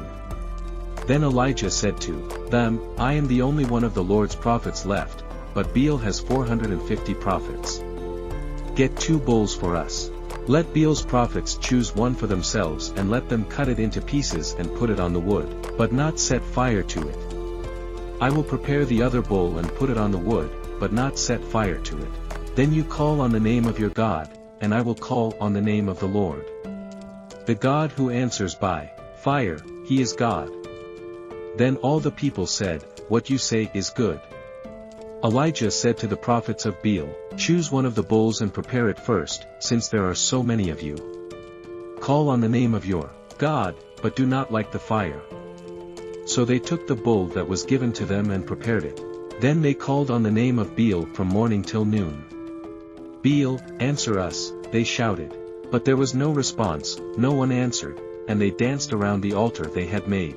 At noon Elijah began to taunt them. Shout louder, he said. Surely he is a god. Well, perhaps he is deep in thought or busy or traveling. Maybe he is sleeping and must be awakened. So they shouted louder and slashed themselves with swords and spears as was their custom until their blood flowed. Midday passed, and they continued their frantic prophesying until the time for the evening sacrifice. But there was no response, no one answered, no one paid attention. Then Elijah said to all the people, Come here to me.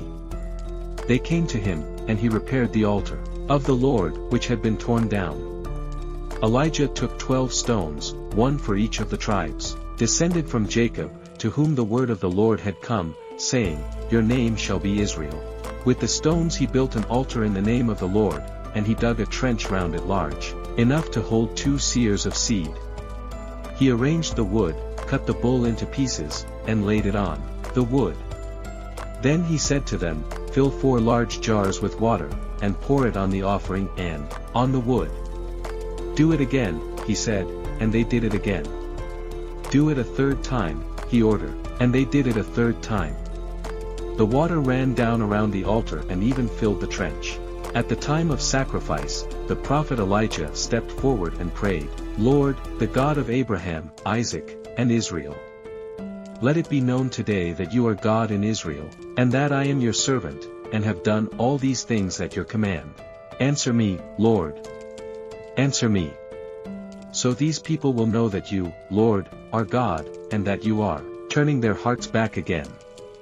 Then the fire of the Lord fell and burned up the sacrifice, the wood, the stones, and the soil, and also licked up the water in the trench. When all the people saw this, they fell prostrate, and cried, The Lord, He is God, the Lord, He is God. Then Elijah commanded them, Seize the prophets of Baal. Don't let anyone get away. They seized them, and Elijah had them brought down to the Kishon Valley and slaughtered there. And Elijah said to Ahab, Go, eat and drink, for there is the sound of a heavy rain. So Ahab went off to eat and drink, but Elijah climbed to the top of Carmel, bent down to the ground, and put his face between his knees. Go and look towards the sea, he told his servant, and he went up and looked. There's nothing there, he said. 7 times, Elijah said, Go back. The 7th time the servant reported, A cloud as small as a man's hand is rising from the sea. So Elijah said, Go and tell Ahab, Hitch up your chariot and go down before the rain stops you.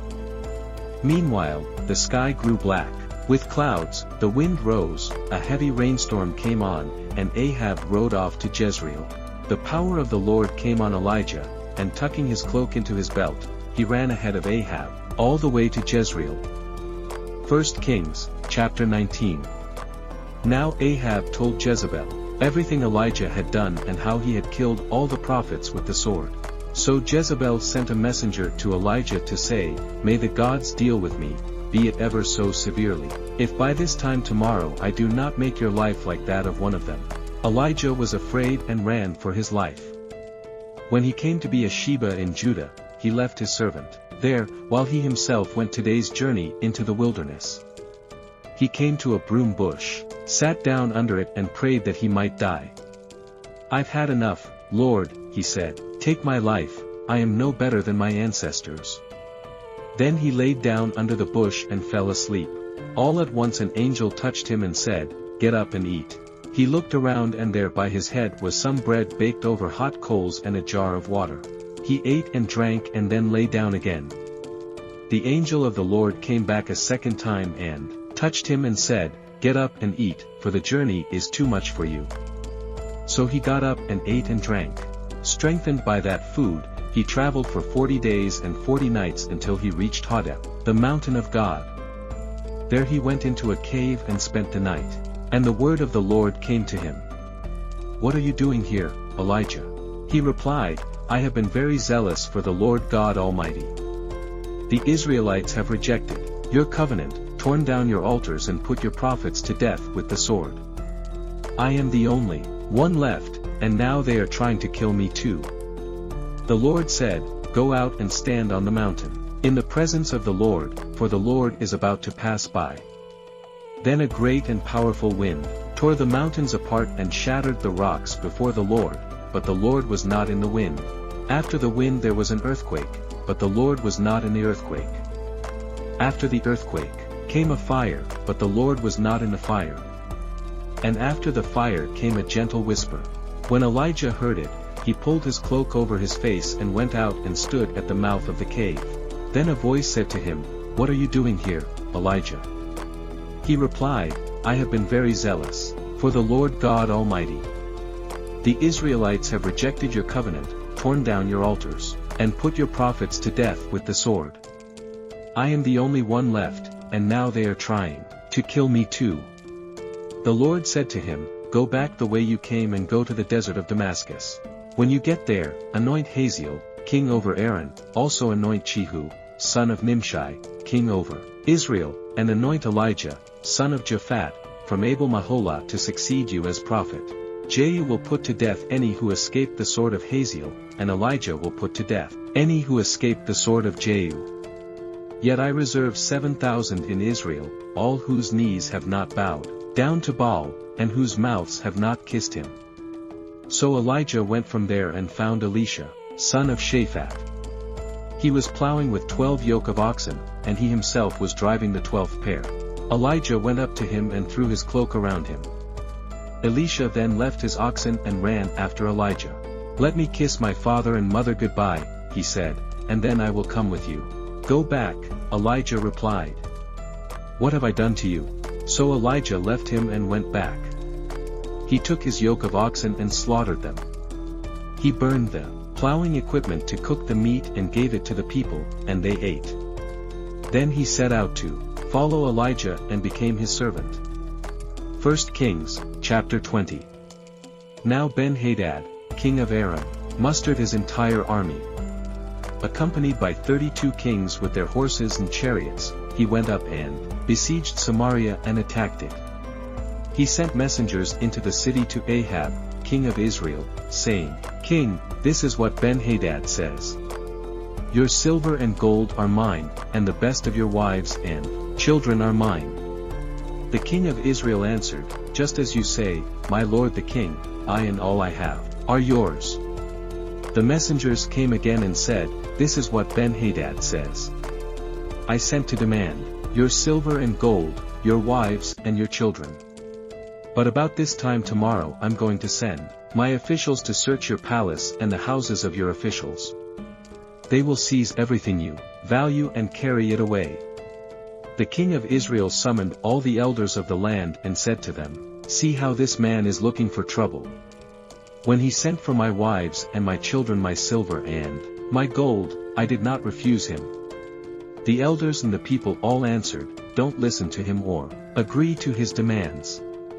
So he replied to Ben-Hadad's messengers, "Tell my lord the king, your servant will do all you demanded the first time. But this demand I cannot meet." They left and took the answer back to Ben-Hadad. Then Ben-Hadad sent another message to Ahab. "May the gods deal with me, be it ever so severely, if enough dust remains in Samaria to give each of my men a handful." The king of Israel answered, "Tell him, one who puts on his armor should not boast like one who takes it off." Ben-Hadad heard this message while he and the kings were drinking in their tents, and he ordered his men prepare to attack. So they prepared to attack the city. Meanwhile a prophet came to Ahab, king of Israel, and announced, "This is what the Lord says, do you see this vast army? I will give it into your hand today, and then you will know that I am the Lord. But who will do this? Ask Ahab." The prophet replied, "This is what the Lord says. The junior officers under the provincial commanders will do it." "And who will start the battle?" he asked. The prophet answered, "You will." So Ahab summoned the 232 junior officers under the provincial commanders. Then he assembled the rest of the Israelites, 7,000 in all. They set out at noon while Ben-Hadad and the 32 kings, allied with him, were in their tents getting drunk. The junior officers under the provincial commanders went out first. Now Ben-Hadad had dispatched scouts who reported men are advancing from Samaria. He said, "If they have come out for peace, take them alive. If they have come out for war, take them alive." The junior officers under the provincial commanders marched out of the city with the army behind them, and each one struck down his opponent. At that, the Arameans fled with the Israelites in pursuit. But Ben-Hadad, king of Aram, escaped on horseback with some of his horsemen. The king of Israel advanced and overpowered the horses and chariots and inflicted heavy losses on the Arameans. Afterwards, the prophet came to the king of Israel and said, "Strengthen your position and see what must be done, because next spring the king of Aram will attack you again." Meanwhile, the officials of the king of Aram advised him, "Their gods are gods of the hills. That is why they were too strong for us. But if we fight them on the plains, surely we will be stronger than they. Do this, remove all the kings from their commands and replace them with the other officers. You must also raise an army like the one you lost, horse for horse and chariot for chariot, so we can fight Israel on the plains. Then surely we will be stronger than they." He agreed with them and acted accordingly. The next spring, Ben-Hadad mustered the Arameans and went up to Aphek to fight against Israel. When the Israelites were also mustered and given provisions, they marched out to meet them.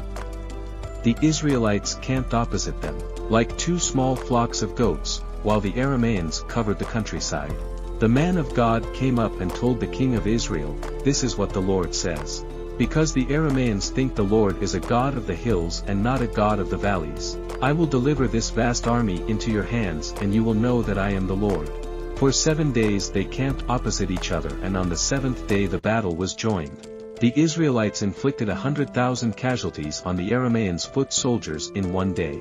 The rest of them escaped to the city of Aphek, where the wall collapsed on 27,000 of them, and Ben-Hadad fled to the city and hid in an inner room. His officials said to him, "Look, we have heard that the kings of Israel are merciful. Let us go to the king of Israel with sackcloth around our waists and ropes around our heads. Perhaps he will spare your life." Wearing sackcloth around their waists and ropes around their heads, they went to the king of Israel and said, "Your servant Ben-Hadad says, 'Please let me live.'" The king answered, "Is he still alive? He is my brother." The men took this as a good sign and were quick to pick up his word. "Yes, your brother Ben-Hadad," they said, "Go and get him." The king said. When Ben-Hadad came out, Ahab brought him up into his chariot. "I will return the cities my father took from your father," Ben-Hadad offered. "You may set up your own market areas in Damascus, as my father did in Samaria." Ahab said, "On the basis of a treaty, I will set you free."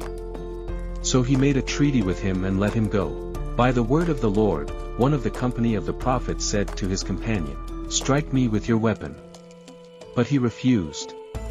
So the prophet said, "Because you have not obeyed the Lord, as soon as you leave me, a lion will kill you." And after the man went away, a lion found him and killed him. The prophet found another man and said, "Strike me please." So the man struck him and wounded him. Then the prophet went and stood by the road, waiting for the king. He disguised himself with his headband down over his eyes. As the king passed by, the prophet called out to him, "Your servant went into the thick of the battle and someone came to me with a captive and said, Guard this man. If he is missing, it will be your life for his life, or you must pay a talent of silver. While your servant was busy here and there, the man disappeared. That is your sentence, the king of Israel said. You have pronounced it yourself. Then the prophet quickly removed the headband from his eyes, and the king of Israel recognized him as one of the prophets. He said to the king, This is what the Lord says. You have said, Free a man I had determined should die. Therefore, it is your life, for his life, your people, for his people. Sullen and angry, the king of Israel went to his palace in Samaria. 1 Kings chapter 21. Some time later, there was an incident involving a vineyard, belonging to Naboth the Jezreelite. The vineyard was in Jezreel, close to the palace of Ahab, king of Samaria. Ahab said to Naboth, Let me have your vineyard to use for a vegetable garden, since it is close to my palace. In exchange, I will give you a better vineyard, or if you prefer, I will pay you whatever it is worth. But Naboth replied, The Lord forbid that I should give you the inheritance of my ancestors. So Ahab went home, sullen and angry, because Naboth the Jezreelite had said, I will not give you the inheritance of my ancestors. He lay on his bed, sulking, and refused to eat. His wife Jezebel came in and asked him, Why are you so sullen, why won't you eat? He answered her, Because I said to Naboth the Jezreelite, Sell me your vineyard, or if you prefer, I will give you another vineyard in its place. But he said, I will not give you my vineyard. Jezebel his wife said, Is this how you act as king over Israel? Get up and eat. Cheer up. I will get you the vineyard of Naboth the Jezreelite. So she wrote letters in Ahab's name, placed his seal on them, and sent them to the elders and nobles who lived in Naboth's city with him. In those letters she wrote, Proclaim a day of fasting, and give Naboth a prominent seat among the people. But put 2 scoundrels opposite him, and get them to bring charges that he has cursed both God and the king. Then take him out, and stone him to death. So the elders and nobles who lived in Naboth's city did, as Jezebel directed in the letters she had written to them. They proclaimed a fast and seated Naboth in a prominent place among the people. Then 2 scoundrels came and sat opposite him, and brought charges against Naboth before the people saying, Naboth has cursed both God and the king. So they took him outside the city and stoned him to death. Then they sent word to Jezebel, Naboth has been stoned to death. As soon as Jezebel heard that Naboth had been stoned to death, she said to Ahab, Get up and take possession of the vineyard of Naboth the Jezreelite that he refused to sell you. He is no longer alive but dead. When Ahab heard that Naboth was dead, he got up and went down to take possession of Naboth's vineyard. Then the word of the Lord came to Elijah the Tishbite. Go down to meet Ahab, king of Israel, who rules in Samaria. He is now in Naboth's vineyard, where he has gone to take possession of it. Say to him, This is what the Lord says, Have you not murdered a man and seized his property? Then say to him, This is what the Lord says, In the place where dogs licked up Naboth's blood, dogs will lick up your blood. Yes, yours. Ahab said to Elijah, So you have found me my enemy. I have found you, he answered, because you have sold yourself to do evil in the eyes of the Lord. He says, I'm going to bring disaster on you. I will wipe out your descendants and cut off from Ahab every last male in Israel, slave or free. I will make your house like that of Jeroboam son of Nebat, and that of Beers-Hire, son of Ahijah, because you have aroused my anger and have caused Israel to sin. And also concerning Jezebel, the Lord says, Dogs will devour Jezebel by the wall of Jezreel. Dogs will eat those belonging to Ahab who die in the city, and the birds will feed on those who die in the country. There was never anyone like Ahab, who sold himself to do evil in the eyes of the Lord, urged on by Jezebel his wife. He behaved in the vilest manner by going after idols, like the Amorites the Lord drove out before Israel.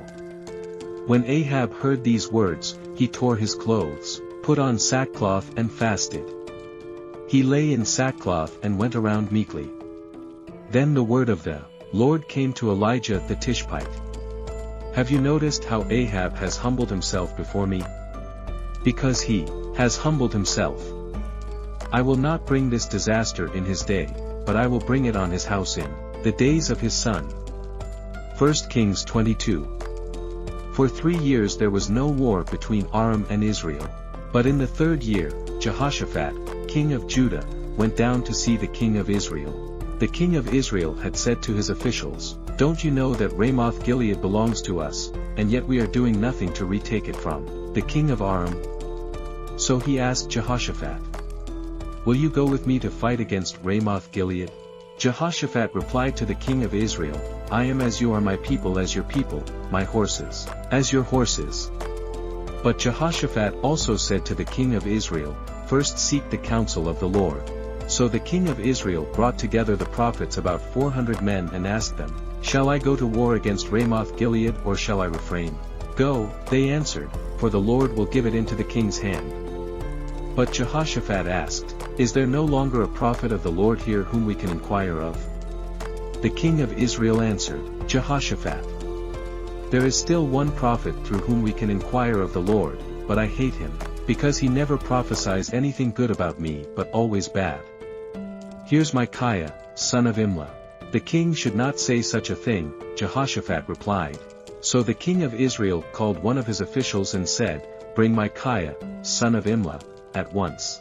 Dressed in their royal robes, the king of Israel and Jehoshaphat, king of Judah, were sitting on their thrones at the threshing floor by the entrance of the gate of Samaria, with all the prophets prophesying before them.